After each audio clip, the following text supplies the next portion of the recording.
Right,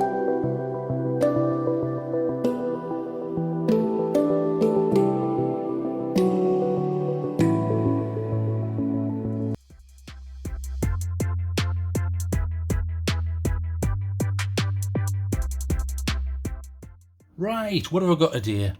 It's a whopper today. I mean, this looks like a house brick. When this arrived, I thought, what on earth is this? So we'll have a quick look at the back there. If you really want to have a look at that, you can have a look. There's some information, including the weight, which I'll come back to eventually. And it's a Chinese company, this one. So before I start the review of this, I want to say that I received this item here for free.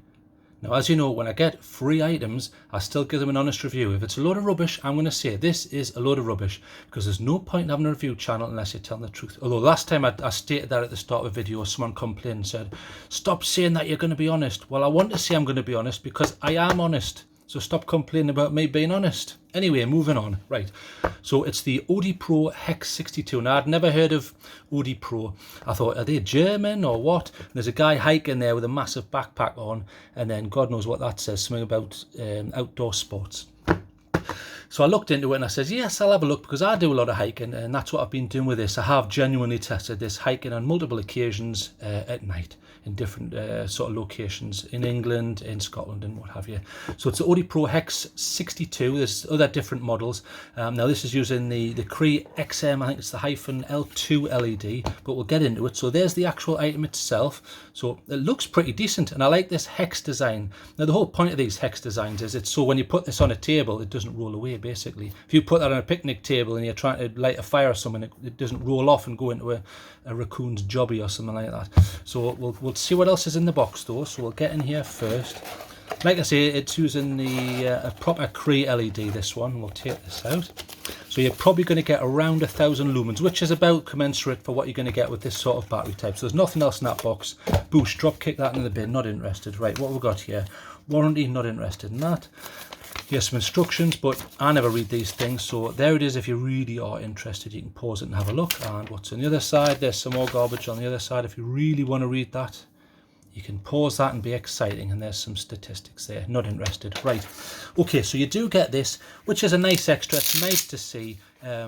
You know, it seems pretty hard wearing. There's a few loose threads, but you know, you can take them off with a knife. It's not really a big issue. I like the way it's branded there, Odepro. It's got a proper press stud, and obviously you'd put that over your belt. So I'll show you here. You'd put it over the belt. And what I do like, yes, it's press stud, but as well as press stud, because sometimes these press studs can become a bit distressed and they don't work. But listen, if I can get it to do it, there you go. Still goes on with a tiny click, but you see next to it, you've got this. I like that, because I've got some molly webbing stuff that goes over with a couple of loops like that. It clicks on, and they're not as good as they used to be, but they sometimes come off. I appreciate the fact they've added that, they've thought about that, and it's elasticated at the sides if you need to put in something bigger.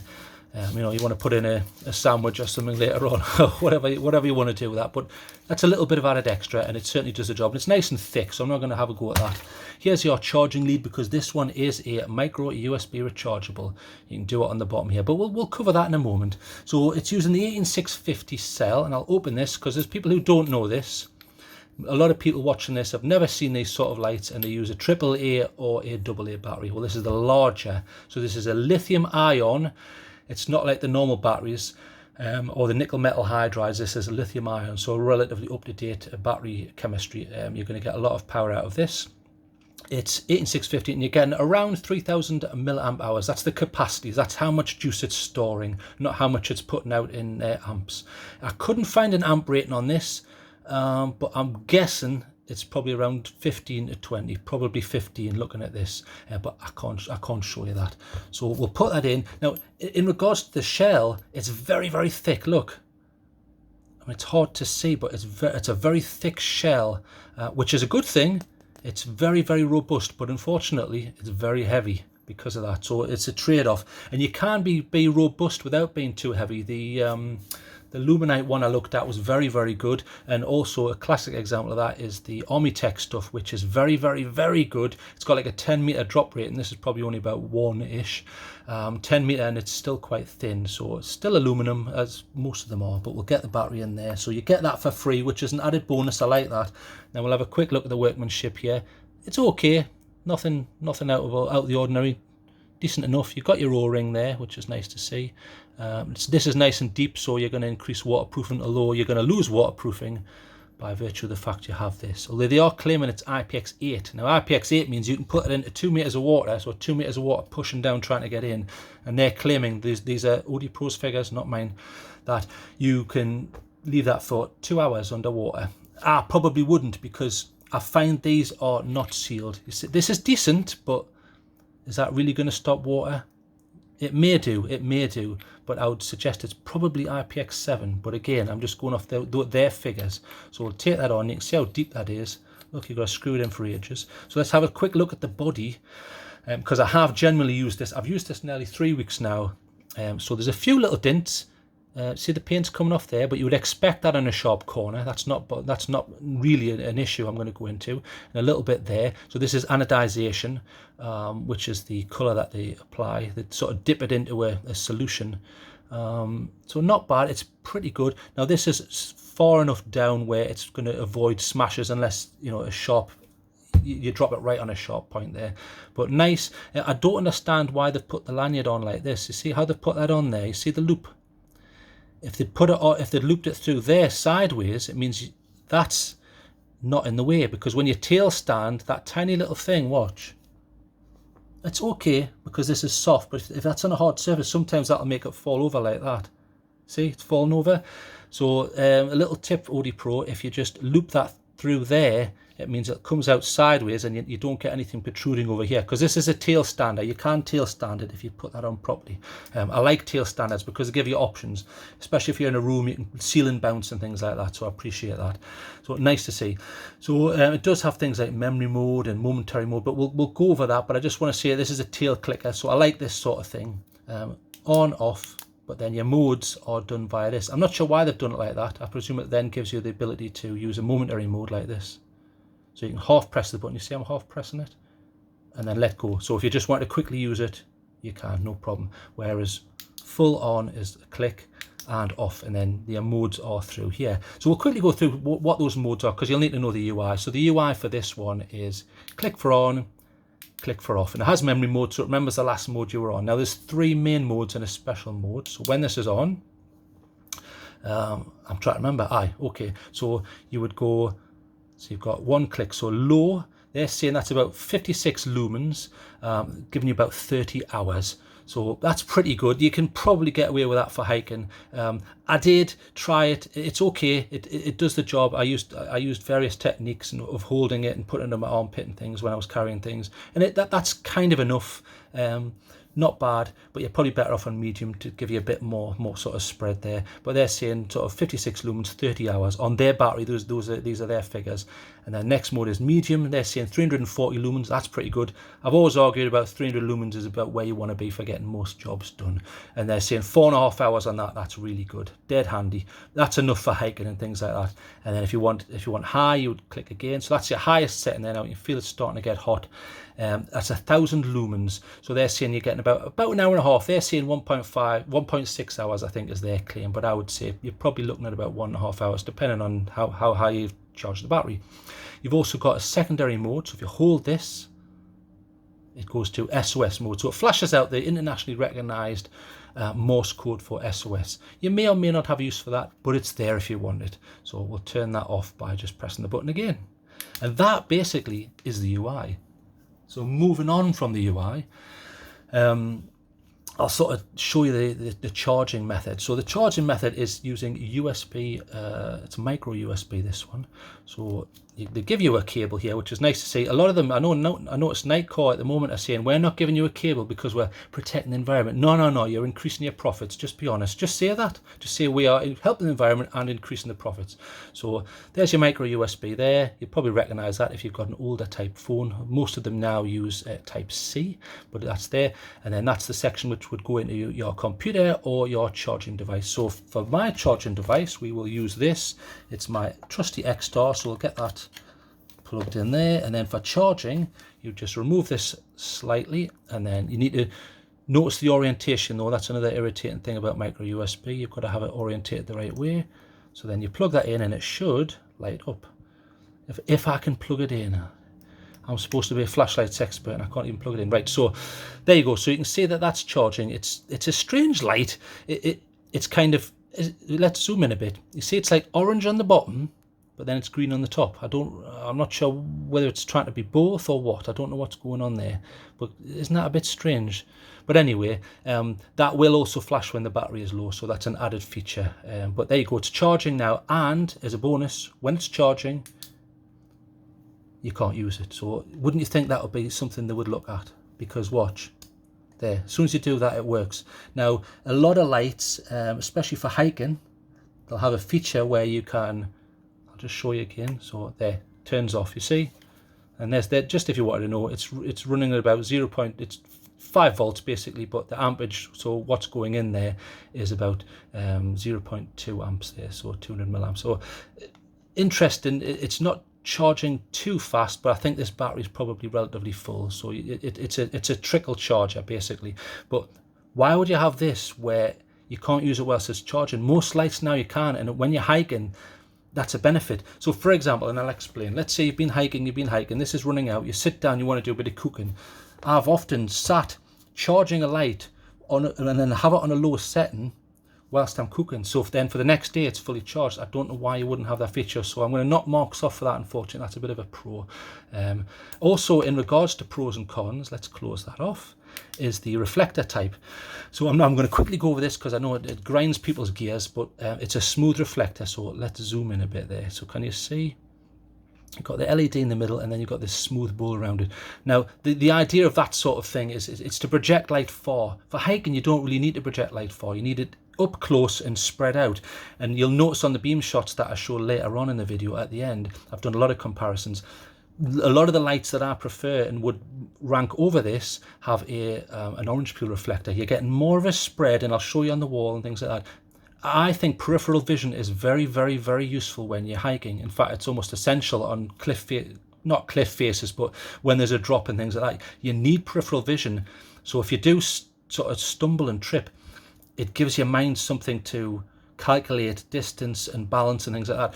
I've always found even a TIR is ideal for something like that. A TIR is excellent. In fact, if you bear with me a few seconds, I'll get you a couple of examples. So if I've got one there's one. There's a little TIR.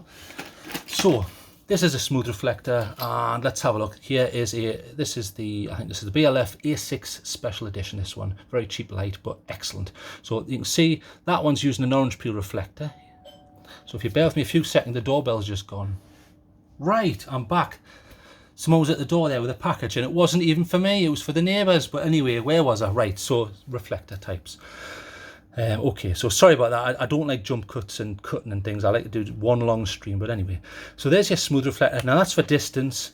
Your orange peel reflector is more for sort of medium distance. It gives you a little bit of push out, but it's better for up close, and I'll show you why in a moment. And then far end of the scheme would be to use a TIR. You see that there? So we'll very, very rapidly go over this. So if I can find, there you go. So a smooth reflector is just a bowl really that goes over the light. So if you imagine there's a cross section, you can see what's happening here. So the light is being, you've got your spill here, which is coming directly from the light. So you can see that here. See this section here? There's your spill. You've got a little bit of superfluous light there, but this is what I'm talking about here. And then you see in the very middle, you've got your spot there. You can see it more easily there. This is your spot here. So that's the bit that's been, powered out. It's been reflected out. There's your spot. The problem is when it hits a wall, it tends to look a bit like that. So can you see how it's obscuring detail? You can't even see what I've just drawn there. Useless up close. Now, yes, you can pull it away and pull it away and pull it away and be a contortionist and do that, but I don't want to do that when I'm camping. I want to just be able to use a light. And again, you could use the argument, well, stop being stupid and just reduce it. You can reduce it, but again, it's still obscuring detail, whereas you're going to get that less with something like an orange peel reflector, which works very similar. Really, it's just got pits and aberrations there on the bowl, so you're still getting your spill there, but your spot is less defined. There's more of a transition zone between the two zones, and I'll show you that. So we'll turn this on and turn it up a bit. So even on, you know, see how it's obstructing what I've just drawn there, it's obstructing it a lot less. And you can see there's a transition between the two zones. That's much better for up close. It's not perfect, but it's much better, and it still gives you the ability to push out light. So I would prefer that for hiking. I mean, the far end of the scale, which I'll go into rapidly anyway, you've got your LED, and then you just slap a piece of material over, and the light transmits through here. So it's called it's TIR, which is total internal refraction. In other words, it's moving around in here, and it leaves how you dictate based on the design of this. The other benefit is with a TIR, very little space is taken up, whereas with this, you've got this huge space difference, which means you've got more length. As you can see, even on full there, although there's less light coming out of this, see how it's virtually not obscuring the detail at all. I've got that on maximum, and I can still see that. It's a nice diffuse light. It's not sort of like, it hasn't got all these different zones like a fried egg on the wall. So moving on from that, so I would suggest that TIR is probably better for cooking and things like that, whereas hiking, as in when we're talking about hiking, we're talking about the act of moving the body through the countryside, I would say probably a orange peel is better. But that's what they've chosen. And also in regards to that in size, I find it puzzling why this is so large. I understand it's got a charging circuit in, but compare it to this, right? This also has a charging circuit in, magnetic, right? It's also got a smooth reflector. See the smooth reflector there? However, now yes, you're saving a bit of space because there isn't a tail switch. So obviously you're going to gain length because of that. But look at the size difference, right? So there's the Odepro. Which would you rather carry? Bear in mind they're both rechargeable, both use the same battery, and they've both got the same type of reflector. Okay, so let's just compare them side to side. Which one would you rather take, Cameron? I know which one I'd rather take. I'd rather take the Skill Hunt here, the M200. Massive difference. It's lighter and it's smaller, much lighter. It feels half almost. So I know which one I'd rather take. So let's quickly go through some of the pros and cons. So move them out the way. So pros, right, you're getting a free battery and it's a decent one. I've had no problems with it. I've used this for weeks, no problems. It's 3000 milliamp hour. I couldn't work out what amperage it is, but it's certainly enough to run this on full. I didn't have any issues. It's got a very thick shell, which is good because that means that you're less likely to damage it. Very thick. If you drop this on rocks, it's probably not going to break. But there are better ways of doing that, like Army Tech. But then you're paying more. So do you want to pay more or do you want a cheaper one? I like the fact that it's got momentary. You can half press and just get a quick blast of light and then off. I like that. There's no lockout, but you can just do a physical lockout, so you just turn it. Well, you've got to turn it quite a bit actually on this one. In fact, you can't. There you go. You can't even do a lockout. Look, there you go. So you couldn't even do the lockout trick. So look, see? Okay, so mark down. I was going to say you can't. You know, it's something I'd never even thought of. But there you go. That's why I review these things. So you can't do the lockout trick where you would half turn that, and I'll show you that. So on this one here, this is a tail switch. Now watch, if I turn this slightly, it should disengage. You see, now that's locked out. That isn't going to go off in your pack by accident. You can't do that with this, which is a shame. So I'll turn that off, boom. So mark down for that as well. So, but never mind. So you get free battery, thick shell, but that's pros and cons. You can tail stand it as long as you change this around a bit. It's got a memory mode. I like the momentary, and it's rechargeable. All things I appreciate. I don't understand the IPX8 waterproofing. It may be right. They could be right, and I could be completely wrong. Who knows? And this is one of the better ones. It seals decently, as you can see. It's decent. It's not one of the floppy ones, but okay, that's what they're claiming, so it may be right. Right, cons, it's only micro USB. I prefer Type C because you don't have to put it one way or the other, and no, it doesn't increase it too much, the size. It wouldn't make any difference on something like this. And when you get Type C and power delivery is implemented, you can charge much faster. It's very heavy as well. I don't think I would take this hiking again. It's very heavy. I wouldn't mind giving this to like a starter and just saying get used to that. But again, if I give this to a starter, the problem is they're going to throw it in the bag, and if it accidentally gets turned on, there's no lockout. There's no lockout function. You can't even use the tail cap sort of twist. You can't do that. So I'll be hesitant. It's heavy and you can't lock it out. So let's give this a mark out of 10. I mean, just some of the ones I compared it to was the Skillet M200. I preferred this because it's got charging, same sort of reflector, got rechargeability, but much smaller. Even this is outputting more on the same battery. Still a tail clicker, and you can disengage it like that, which keeps it safe in your pack. And I prefer this cutout design. It's easier on the thumb. Although that might just be my opinion there. And then we'll put that there. That's just one other option. These are both very cheap. You've got the On the Road, which is, I think it's the U18. Yeah, the U18, same battery, USB rechargeable, orange peel reflector, probably better, and look, size again better, and you're getting a clip, almost a deep carry. So you're not getting a clip on this. Although I noticed you've got this here, so there must be a clip, but they didn't send me one anyway. Another sort of smooth reflector is the Zanflare F1, but again, massive. In fact, it's the same length, isn't it? Now that's a tail clicker, but you have the side button, but it also has a hidden USB rechargeable section. So if I can remember how on earth you get it off, that's it. You do that, and then it's hidden away. I like that. I like the fact that it's hidden away behind a double O-ring, so there's O-ring top and bottom, and then threaded. I think that's probably going to provide you more protection than like a floppy bit, but nice to see. And then if you want something massive, you've got the the tactical one from Jetbeam here, but it's so big it doesn't even fit in the camera. Massive, heavy. Which is more heavy? That's still probably more heavy actually. I used this on an exploration just recently, and that's tail click, but it's easy to lock. See this system here? Where is it? Just at the top here, you just go to lock there. Isn't going to go on, so probably a better option. But there are options there if you want, but you can't recharge that. That's the problem. And then if you wanted to go old school, you could go for the Convoy S2 Plus. Had this year's, never let me down. Yes, the paint's starting to come off. Orange peel reflector, dead cheap. You can get these for like $9, and they just work. Simple as that. Absolutely brilliant light. I've never had any problems with this. Love it. So this might be a better option, but again, no USB charging on that. And lastly, if you were posh, you'd get the M2T Warrior by Olight there. So similar design, tail clicker. It's got more of a mushy button though, rather than a click. And then you've got your side button for different modes. You can go through the different modes. This is a orange peel reflector, but you're going to get about it's something like 1500 lumens out of this. Same battery. A nice clip, which you don't get a clip on this, but there's no lanyard on this, but I think it does have a lanyard hole. Yes, there. So there's your options. So these are just some of the ones that I compared to. So let's give it a mark, because this thing's getting too long now. Okay, so let's sort of think about what was said here. So you get a free battery, it's rugged, you can tail stand it, it's got momentary, it's got a memory mode, it's got a low battery thing, you can charge it up. Yes, it's USB, micro USB, which is older. I just think they've missed a trick here. Here's what I would do if I was Odepro. I would do a new one.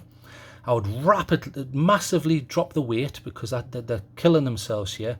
I would make it with an orange peel reflector. I don't know why they've done this. Get this wider. You want more. You want peripheral vision when you're hiking, in my personal opinion. Maybe recess this button, because I just don't think that can be knocked. And you need some sort of lockout. I'm sorry, when you're hiking, I've done it millions of times, you put your flashlight in a bag, or you squash it in a pocket and you're doing something else, and then 2 hours later you go, why is my leg hot? And you pull out a light that's been left on. You can't use the TrailTrek. There is no lockout, so that's a nuisance. I don't know what you'd do. You'd literally have to take the battery out, or you could just rely on the fact that you're maybe not going to press that button. I don't know. So there's some problems, and it's just too heavy.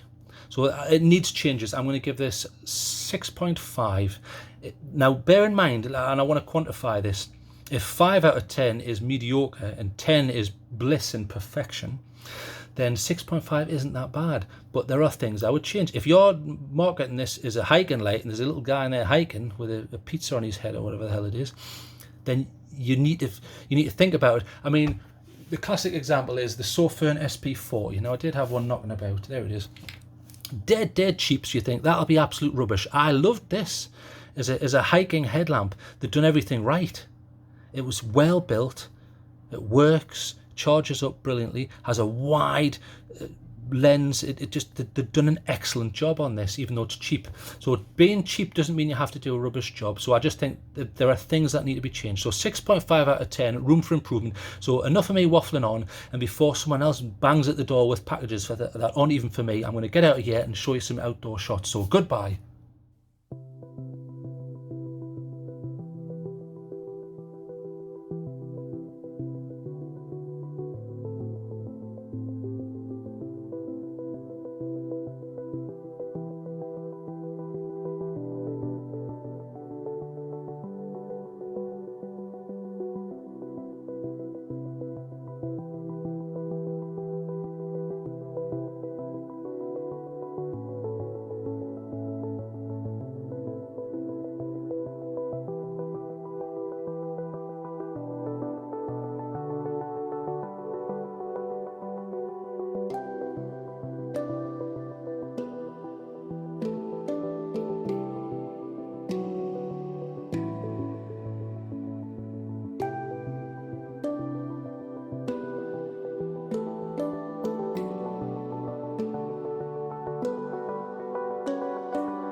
you.